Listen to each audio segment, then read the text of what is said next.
The black boy was kicked out by the evil staff.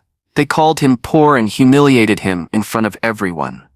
But it was hours just before they realized they had made the biggest mistake of their lives, since the kid's father was a secret billionaire.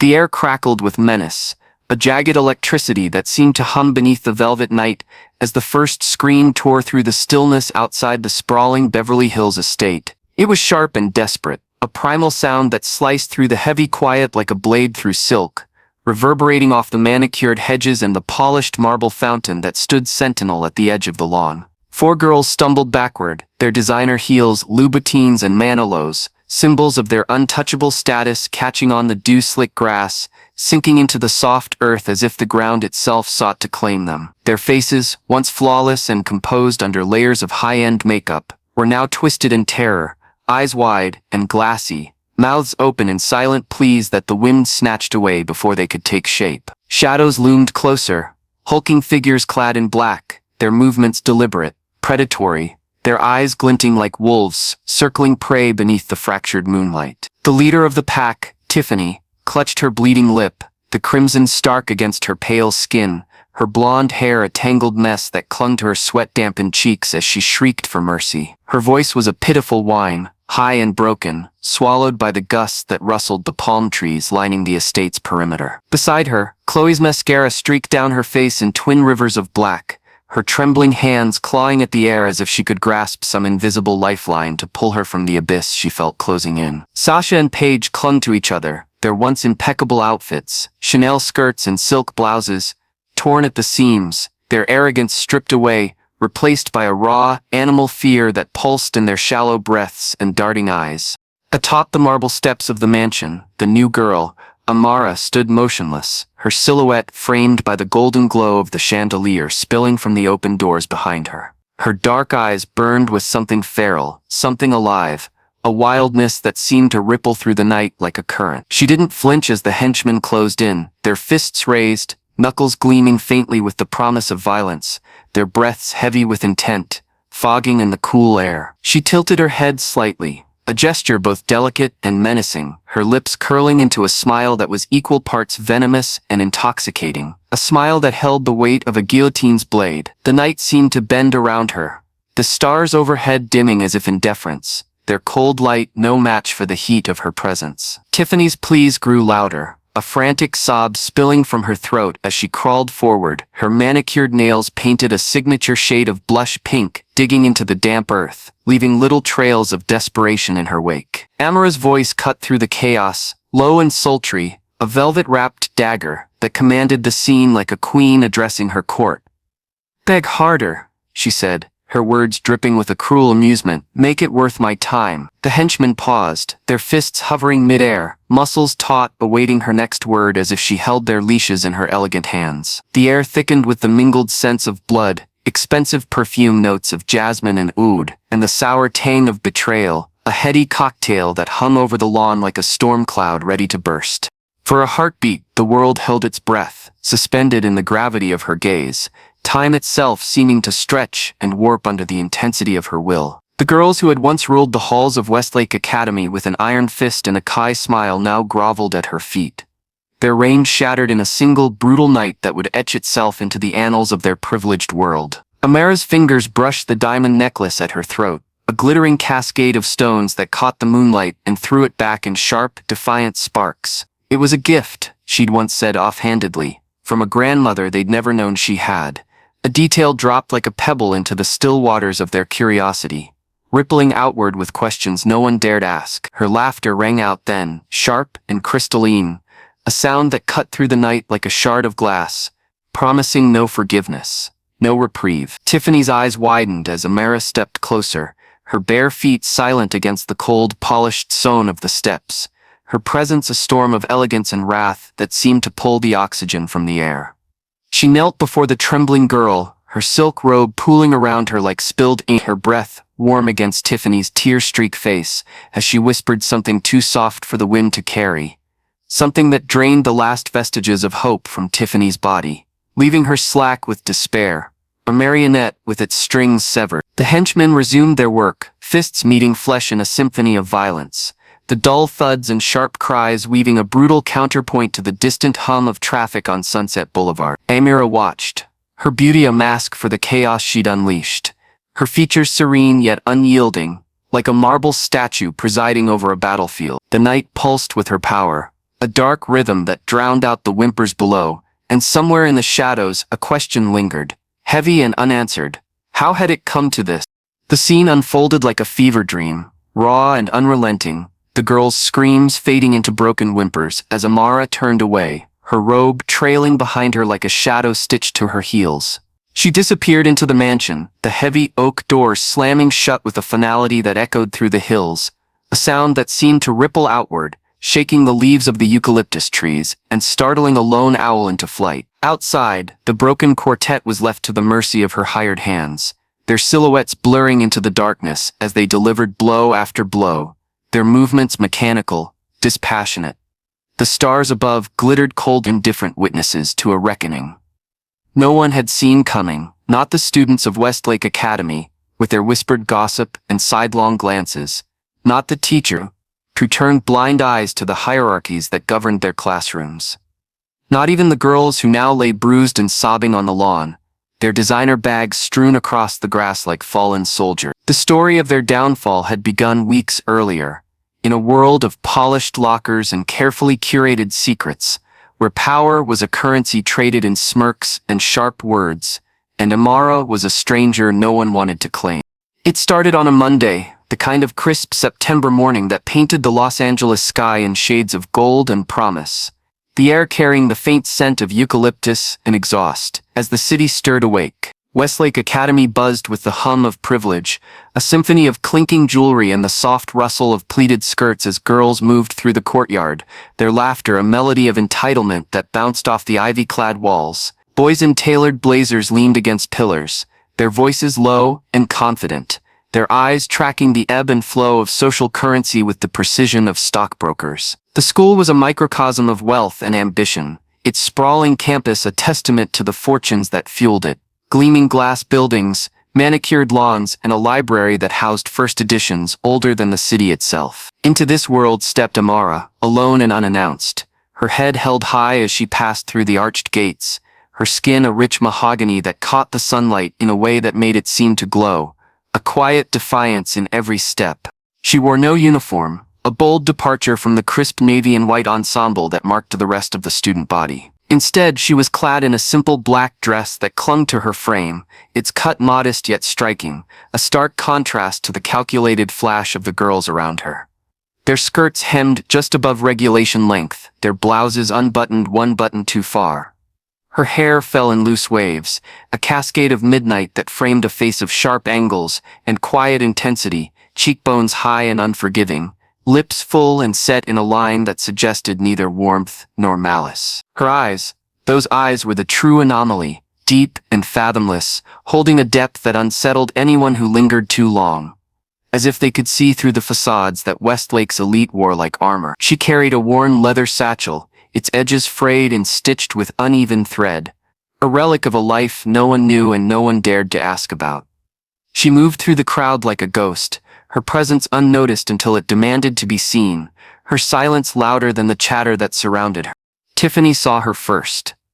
The undisputed queen bee of Westlake lounged against a marble pillar in the courtyard, her blonde hair cascading over one shoulder in perfect waves, her lips painted a signature shade of rose that matched the blush on her cheeks. She was a vision of curated perfection, her posture relaxed yet regal, her green eyes scanning the scene with the lazy confidence of a monarch surveying her domain. She nudged Chloe, who stood beside her twirling a strand of chestnut hair around a manicured finger, her own beauty a softer echo of Tiffany's sharpness.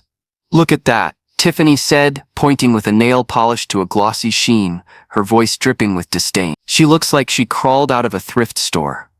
Chloe laughed, a sound like breaking glass, high and brittle, and leaned closer to Tiffany as if sharing a secret. "I bet she doesn't even know what a trust fund is," she replied, her hazel eyes glinting with mischief. Sasha joined them, her dark hair pulled into a sleek ponytail, her eyes narrowing as she adjusted her Prada sunglasses atop her head. "Someone needs to teach her her place," she said, her tone clipped and cold, a general issuing order. Paige, the quiet one, hovered at the edge of the group, her platinum curls bobbing as she nodded in agreement. Her voice a murmur as she added, "She doesn't belong here." The four of them, the Sirens, as the school had dubbed them, ruled Westlake with an iron grip, their beauty a weapon honed to perfection, their cruelty a sport they played with relish. Amara was their next target, a fresh canvas for their malice, a newcomer who dared to walk their halls without bowing to their throne. The Sirens had reigned over Westlake for years, their power built on a foundation of inherited wealth, sharp tongues, and an unspoken pact to protect their dominion at all costs. Tiffany, the daughter of a real estate mogul, whose name adorned half the skyscrapers in downtown LA, wielded her charm like a blade, cutting down anyone who dared challenge her. Chloe, heiress to a fashion empire, used her wit and wardrobe to maintain her place at Tiffany's side, her laughter a signal flare for the group's next move. Sasha, whose father owned a private security firm, brought a calculating edge to their circle, her mind always 3 steps ahead, her loyalty fierce but conditional. Paige, the outlier, came from old money oil fields and railroad stocks, and preferred to observe rather than engage, her silence a shield that hid a mind as ruthless as the rest. Together, they were untouchable, their influence seeping into every corner of the school, from the cafeteria cliques to the faculty lounge, where teachers traded favors to avoid their wrath. Amara's arrival was a crack in their perfect world, a ripple they couldn't ignore, and they set their sights on her with the precision of hunters stalking prey.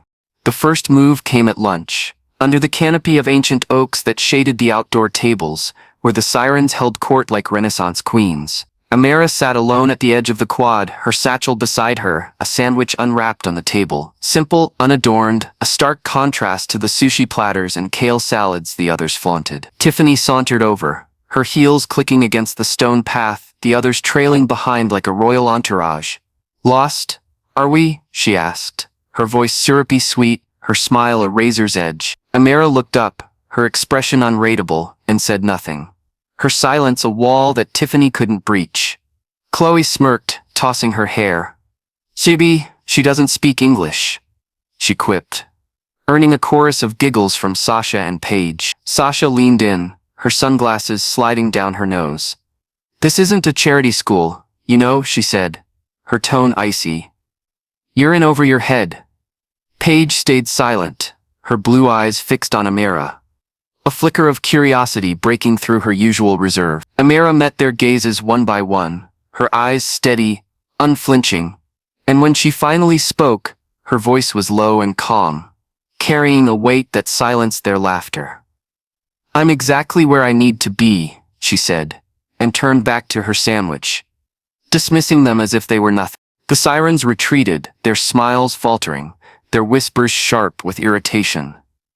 They'd expected tears, a stammered apology, a crack in her composure, anything but the quiet defiance that radiated from her like heat from a flame. That moment marked the beginning of their campaign, a war waged in sidelong glances and barbed comments, in rumors that spread like wildfire through the halls. They called her a scholarship kid, a nobody, a girl who'd stumbled into their world by mistake. They mocked her clothes, her satchel, her solitude, painting her as an outsider unworthy of their gilded circle.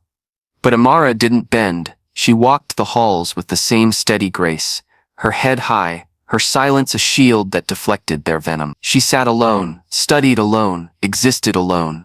And yet her presence grew, a shadow that crept into their thoughts, their conversations, their nightmares.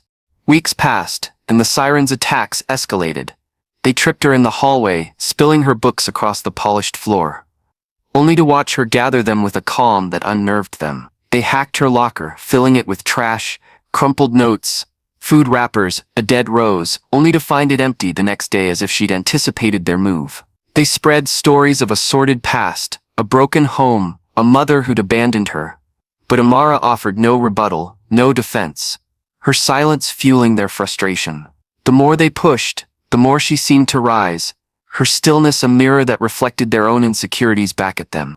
Students began to whisper, not about her, but about them, about the cracks in their armor, the desperation in their cruelty. The Sirens' throne trembled, and they didn't know why. Then came the party, the annual Westlake Gala, hosted at Tiffany's Beverly Hills estate, a sprawling monument to excess with its infinity pool and glass-walled ballroom. It was the event of the season, a night where alliances were forged and enemies humiliated, where the sirens shone brightest. They hadn't invited Amara, of course, but she arrived anyway, slipping through the gates in a crimson dress that flowed like blood against her skin, her necklace glinting like a star at her throat. The crowd parted. As she entered, her presence a quiet thunder that drowned out the music, her eyes locking with Tiffany's across the room. The sirens froze, their smiles brittle, their power challenged in a way they couldn't name. Amara didn't speak, didn't dance, didn't mingle. She simply watched, her gaze a weight they couldn't shake. What happened next was a blur of rage and miscalculation. Tiffany cornered her near the pool, words dripping with venom, the others circling like sharks. "So you think you can waltz in here and take what's ours?" she hissed, her voice trembling with fury. Amara smiled, that same venomous, intoxicating smile, and said, "I don't take. I claim." The slap came fast, Tiffany's hand cracking across Amara's cheek, but Amara didn't flinch, didn't blink, her smile widening as a thin trickle of blood ran from her lip. The crowd gasped, the air shifting. And then the henchmen appeared, silent, hulking figures in black, summoned by a signal no one saw. The sirens laughed at first, thinking it a bluff, but the laughter died as the men advanced, their intent clear. Amara stepped back, her voice a whisper that carried over the chaos. "You wanted my attention, now you have." The night spiraled into the violence that now stained the lawn, the siren's empire crumbling under Amara's wrath. She'd planned it all, the humiliation, the reckoning, the fall, her realist a mask for a mind that had mapped their destruction from the moment she'd walked through Westlake's gates. The diamond necklace, the grandmother's gift, was a clue they'd overlooked, a thread to a past they couldn't fathom, a lineage of power that dwarfed their own. As the mansion doors closed behind her, the sirens broken at her feet, the question lingered still. Who was Amara, and what did she want? The stars offered no answers, and the night kept her secrets, a dark tapestry woven with blood and ambition. The bullying began subtly, a brush of venom cloaked in sweetness. Tiffany tripped Amara in the hallway, her heel catching the edge of Amara's dress as she purred an insincere apology. Chloe spilled coffee on Amara's satchel during lunch, giggling as she said it was an accident. Sasha whispered rumors. Amara was a foster kid, a charity case, a nobody, letting the word spread like wildfire through the cafeteria. Paige left notes in Amara's locker, scrawled in pink ink. "Go back where you came from." Amara said nothing, her silence a wall they couldn't breach, her eyes flickering with something they couldn't name. She ate alone, sat alone, walked alone, an orphan in a sea of wealth, her past a mystery they mocked but never questioned. They didn't know her grandmother had died 3 weeks earlier, leaving her a fortune that dwarfed their own. They didn't know Amara was no longer the girl they assumed her to be. The shift came on a Friday, when the news broke like a storm across the school. A teacher mentioned it in passing during English class. Amara Jackson, the quiet girl in the back row, had inherited billions. Evelyn Jackson, the reclusive billionaire who'd built an empire in tech and real estate. The room went still, pencils hovering over notebooks, eyes darting to Amara's seat. She didn't look up from her book, her fingers tracing the pages as if the world hadn't just tilted beneath her. Tiffany overheard it first, her jaw tightening as she leaned toward Chloe and hissed that it couldn't be true. Chloe's eyes widened, her voice a whisper, as she said they needed to find out. Sasha smirked, suggesting they could use a friend with that kind of money. Paige nodded, her quiet agreement sealing their new plan. The sirens turned their venom into honey overnight, their cruelty replaced by a cloying desperation to win Amara's favor. They approached her at lunch, their smiles radiant, their voices syrupy. Tiffany sat beside Amara, uninvited, her perfume overwhelming as she said they'd gotten off on the wrong foot. Chloe offered to buy Amara a new bag, her tone insistent as she promised it'd be designer. Sasha complimented Amara's dress, her words a lie wrapped in flattery, and Paige slid a latte across the table, murmuring that they should hang out sometime. Amara looked at them, her gaze cutting through their facade, and said no. She stood, leaving the latte untouched, and walked away, her silence louder than their pleas. The sirens exchanged glances, their smiles faltering, their plan unraveling before it began. They didn't know Amara had already seen through them, her memory a ledger of every slight, every insult. She wasn't here to forgive. She was here to destroy. That night, Imra sat in her grandmother's mansion, the walls lined with art worth millions, the air heavy with the scent of jasmine and old money. She ran her fingers over a mahogany desk, her Rengawer's will spread before her. Pages of legal jargon that made her the sole heir to an empire. Evelyn had been a woman of steel, a black titan who'd clawed her way from nothing to everything, and she'd raised Imara in secret, away from the world's prying eyes. Now, at 18, Imara was alone, her grief a quiet fire that fueled her every move. She picked up the phone, her voice smooth as silk, as she told a man named Victor to find her some muscle. Discreet, loyal, and unafraid of blood. Victor laughed, a low rumble, and said it'd be done by morning. Imara hung up, her reflection in the window a portrait of resolve, her beauty sharpened by the promise of vengeance. The sirens didn't see it coming. They cornered Amara after school on Monday, their desperation turning aggressive. Tiffany grabbed Amara's arm, her nails digging in as she demanded to know why Amara was ignoring them. Chloe sneered, calling her an ungrateful bitch who didn't deserve her money. Sasha shoved Amara against a locker, her voice a hiss as she said they'd make her regret it. Paige watched, her silence complicit, her eyes darting nervously. Amara smiled, a slow, dangerous curve of her lips, and said they'd see who regretted what. She pulled free, her touch lingering on Tiffany's wrist, a promise, a threat, and walked away, her hips swaying with a confidence that left them rattled. The retaliation began that night. Imra stood in the shadows of a parking lot, Victor at her side. His bulk, a wall of menace. 5 men stepped forward, their faces obscured, their fists wrapped in tape. She pointed at a photo of the sirens, her voice a purr as she told Victor to make it hurt. But not too much. Not yet.